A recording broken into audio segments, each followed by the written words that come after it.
Hey, Mountain Ghost 5x6. Okay, check it out. What we're seeing here is my update to my indoor garden. I'm going to start off with the control plants first because, well, that's where I started off at. My cropping video for the control plants, I showed me cropping the tops of them off. If you want to know how to do that, refer to that video or refer to the video that I posted the links. She gives a much better tutorial on cropping the plants and why, the whys and hows. So yeah, go to that one. I suggest if you go to my video, just go ahead and click to hers and go ahead and check that out. That she gives a lot of reasons why to crop. But I cropped them and it's been a success. This guy right here, I think he's walking down that road that to the end of the cliff. I don't think that he's gonna make it. I don't think it's gonna make it because it just is not doing well. If you can judge it by the other plants. You can see how these guys are doing right here. You can see how they're doing versus this one. So yeah, I think that one's, unless it can pull out, I see some kind of discoloration on the stalk. It doesn't look as healthy and green as all the other ones. And that's what's really good about it, is that you can judge by the plants. Now in a garden, for say an outdoor garden, you're not going to see all the intricacies that you would with indoor gardening. You're kind of just water it, do an overall cursory examination and go on. I've learned by living with these plants indoors, it's pretty intimate. So you start to see different things. This guy back here, you can't see it, but his stalks and stems have different striations on them. So that means it's a different strain of pepper. It is a mammoth jalapeno. So that's good. I've got, my control plants, the red bell pepper, which I was really excited about, but didn't go. So my control plants are doing good. This guy right here in my previous video, I showed you his tendril. Looks like he's going to pick locks. This thing's it's off the screen, almost off the whole entire apparatus that I built. So he's getting ready to pick locks all over the neighborhood. So everything's gone really well with the control plants. I've learned way more about each individual plant and actually their strains than I would have just put them in the ground and growing them, even if it was from seed or just commercially grown and then you put it in the ground. So that was really cool. The success of that and topping off the guy, and replanting the top, which I didn't expect that. So that was really, that actually was a bonus to my experiment and the parameters of it, So the control plants have done well. They fit all the parameters. They're still alive. That's the good part. They're still alive, maintaining them. They're budding, which is really good. That's the first stages of starting to fruit. The next stage is flowering.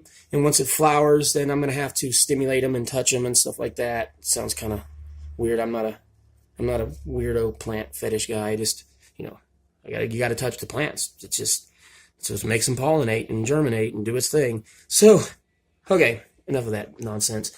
So the control plants went well. Everything's good to go. Now I'm going to go on to one of the primary parameters of the entire experiment, and he's the focus. These are from seed. These are actually from seed. I planted the seeds and watered them. They got their seed leaves. They grew their true leaves, and now they're starting to stalk. They're not budding yet because they're juvenile plants, but that was one of the things is, hey, can I even grow seeds? Can I even get them to germinate indoors? Can it happen? My apartment was really cold, so it stunted the sprouting process, but it was really good. I definitely, once it started getting a little warmer in here, then they perked up. But that was the one thing is, can I plant and germinate seeds? Can I get them past the seed leaves and into their true leaves and get them to stalk? And can I maintain them? And can they live? So I've met all the parameters in that. I'm waiting to see if they bud, like that guy right there. He's budding. Once they start budding, I'm closer to that. So then I have to do a little stimulating thing. But yeah, as of right now, even if the entire experiment is not a success, I can take from my notes, my videos, and my pictures, and I can carry that back over and then re-examine that and see what I'm doing wrong to plan over again. Now, here's the good thing about growing indoors. You can do it year-round. So it doesn't matter. You don't have to wait for summer. You don't have to wait for spring to experiment with seeds and try seeds and see how they grow, you can do it year round. So this is going to be a year-round process. I'm always going to be trying to grow plants and making them, trying to provide a better environment for them to thrive. So it's really good. But I'm excited about this. This is really cool. It's amazing. This doesn't cost that much. It's going to sound like a lot at first, but about $150. I did it $20 at a time, 20 here, 15 there, and that's still expensive for some people, and I get that. But really, it doesn't cost that much. $150 for the setup, and then you got the dirt and the seeds, So it's a really great way to start learning plants, and then you see them on a daily basis. You see their behavior, how they react to certain things. And so I've gotten a massive amount of success as far as that goes. Now, let's go up top. I'm going to take you guys up top, and here we go. This is my basil. This has been one of the most successful of all. Seeing as basil it's not a flowering, fruiting plant. It's basically just a leaf plant. It's a herb. Did awesome. I cropped it. This thing was huge compared to what it is now, and I cropped it. And if you can see, right here, I cropped it, and these leaves just sprouted within a day. So now it's already regenerating. So once again, my parameters of the experiment was to maintain, grow, and keep alive a plant. And I've seen we've done it with the herb, which is good because I love to cook with basil. It's an amazing herb. It gives meat and other dishes a lot better flavor. So this is another one that I cropped off, and then I just planted. So be mindful. Whatever you cut off a plant doesn't necessarily mean that that's waste. You can actually replant them. This one looks like getting ready to sprout some more center leaves. These are some more pepper plants from seed. This is a pepper plant from seed. These guys are actually one of the ones with the organic pots. And this is another one that I cropped. The mold and everything, I started experiencing with the particular plants. I just basically used apple cider vinegar. And I put it in one of these bottles. I diluted it with water and apple cider vinegar mix, took care of it. But now I seem to have a problem with soil gnats. So it's always going to be something. It's always a learning curve. But once you learn how to deal with it, it's just like, okay, now I got to do this. Then it becomes a normal part of the process. And I didn't know that before. So I've actually learned a tremendous about that I didn't know. I was completely ignorant to this. And I've even growing plants outside, successful garden, the intricacies of each plant and stuff, I didn't realize it. So now I think it's going to strengthen me to actually, when I go and grow outside again, which I got some plants going, I'll be able to see the individual plants and be able to cater to their needs. Now, one of the things I did that I never done before, I take it back. I did use mushroom compost in, excuse me, my allergies are killing me, in one of my ground gardens. That worked really well, but I've never really just focused on fertilizer. So I thought I would do something this time, introduce fertilizer into my growing process, and I introduced Alaskan fish fertilizer. Now there's a lot of benefits to this. It won't burn your roots. Okay. It's all organic. If that's something, that you prefer, you want all organic.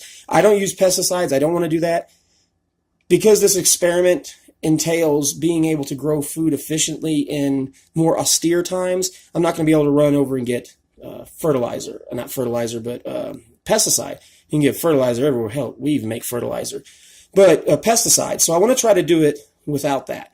And so you can see this. Now, it's amazing. It's like roids for these plants. These plants were not doing half as well as they were once I introduced that fish fertilizer. They love it. They just really like it. So I would definitely get that. But there's a word of caution here. Now, some of you probably saw that and thought to yourself, he's indoors. Yeah. If you've ever been down to the piers in Seattle during the fish markets, oh man. The first day I fertilized these plants with that fertilizer, it smelled straight up Seattle fish market. At least when I was a kid, I went to the piers in Seattle to get fresh seafood with my parents. Oh man, I was like, wow, this is going to suck because I really wanted to use this fertilizer.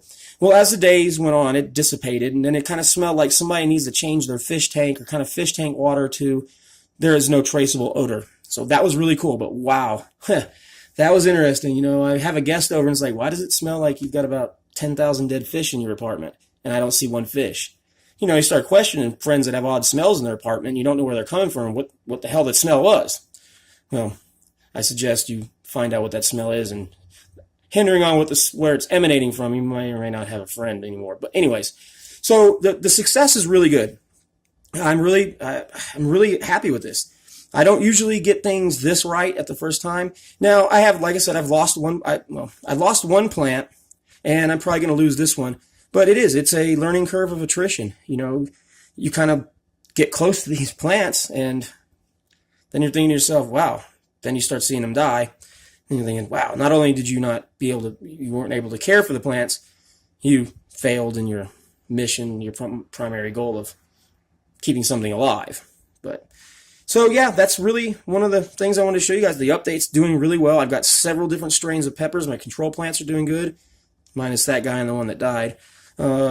This one's kind of wilty a little bit. I can see that right now. I think I might have overwatered, but I'm having to really keep back on the watering because I do have those soil gnats, and about the first inch of soil, you want to try to dry it out so the larvae will die, because basically what the larva does is they eat the dying bits of the roots. They're not really harmful to your plants, but it's just kind of gross having these little things fly around, and you got guests over and they look down and they're, pour them a nice cocktail, look down, there's a little bitty bug floating around, and that's just disgusting. No one wants to see that. So I want to try to keep these things under control. But as far as it goes, this experiment has been, as far as I'd say, 85%. It's an ongoing. I don't know what's going to happen. This garden could completely fail tomorrow, but I see it growing pretty strong. And, I'm going to tackle the problems that come along with it. I'm sure I'm going to have many more, but I suggest everyone, even if you're not trying to grow food for, the day of the apocalypse or something, just try it. Grow some plants indoors. I'm going to be transferring some of these guys outdoors. Once they fruit, then that's not the end of the experiment. The next step is to maintain the plant and have them continuously producing fruit. That's going to be fun. We'll see that. I'm going to have to totally arrange another complete structure or apparatus to keep the lights as these plants get bigger, but it's going to be fun. It's an exciting adventure, and I'm glad I took it. It's best $150 I've spent as I total up the cost of all the materials. So yeah, try it. Definitely try it. There's a lot of cool challenges. You're going to have some pitfalls, but there's always a ladder to climb out if you figure out how to build one. Okay, this is Mountain Ghost 556 out.